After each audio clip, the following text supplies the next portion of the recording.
instead of a Chinese perspective, I would like to take a global perspective. China is part of the global economic order. Trade helps each country, each company to realize its potential, to realize its comparative advantage. I think it's really important to preserve and to improve the international trade order. And I think given all the disruptions we are witnessing, preserving order is paramount. We also need to improve the international trade order. A lot of people are not satisfied with some of the results of the existing order. So I would like to propose some thoughts about how to improve the international trade order. First of all, allow people to realize their comparative advantage. Secondly, promote innovation.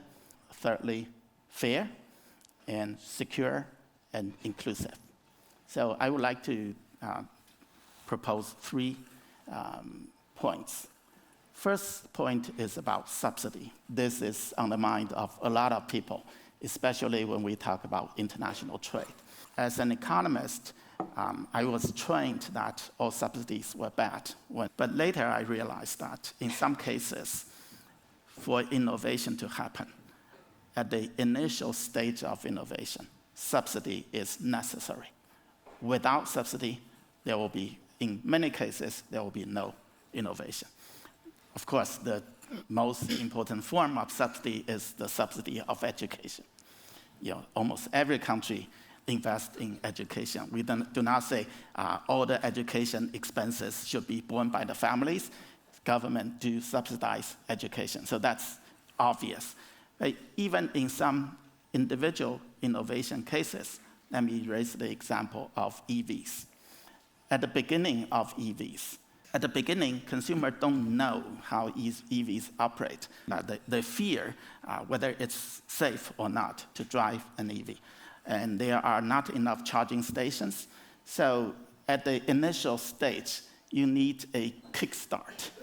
That kickstart often comes from the government. In some economies, the firm can raise a lot of money, a lot of capital from the capital market, but it's not always the case. In many cases, especially for a country like China, we don't have a very sound capital market. It's really difficult for innovating firms to raise capital from the capital market. So some form of government support was necessary to kickstart this innovation process. However, if the subsidy continues, it's not a fair practice for international trade. So how do we reconcile the benefit and the problems of subsidies?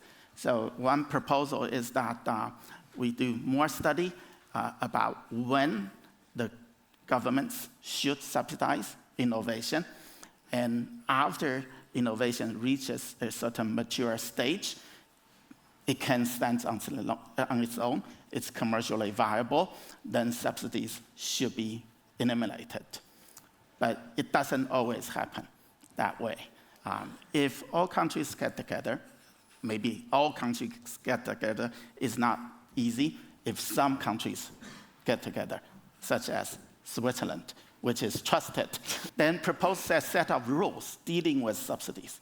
For example, if economists and trade specialists judge that the innovation has already reached the mature stage, if you continue to subsidize, then you should be imposed an export tariff or set a flooring price so that other countries are not disadvantaged in trade. So I believe, in theory, it's very clear the framework, how the framework works, but in practice, how to make it work in practice, it's really important. Encouraging innovation at the same time making trade fair. The second proposal is that many countries feel that when one country is very successful in one sector, in one industry, it's very difficult for others to compete because this incumbent advantage.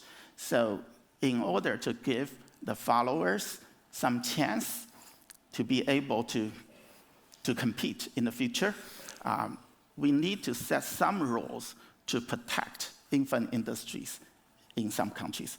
This is an old idea. It was, a lot of people were against it, but now I think it's still useful.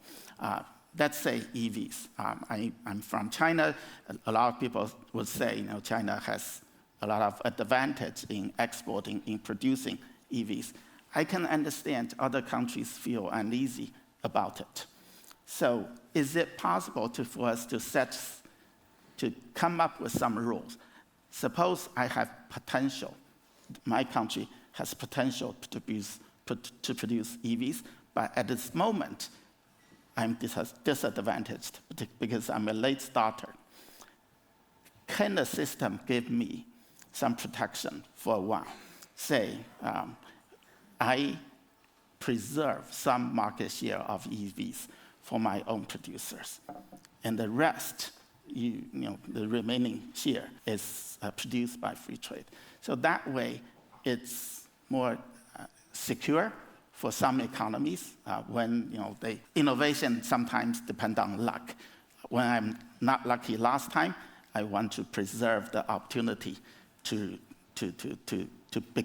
get into the game at some stage. So that's something we want to think about, whether we can make some arrangements like that. When some industry becomes very competitive, the importing companies may be subject to disruption and employment problems, for example. And can we design some rules for such protection? If in one sector the import comes in too fast, I'm entitled for some protection in a limited time, just to protect myself from the surge, so that I can react to the surge and become competitive given some time. So I would think if we see a lot of problems, a lot of objections to globalization, but if we just identify what those challenges are, we look for solutions targeting those challenges. For example, subsidies, security, and inclusiveness. These issues can be addressed by designing better rules. I hope we can all get together and improve these rules.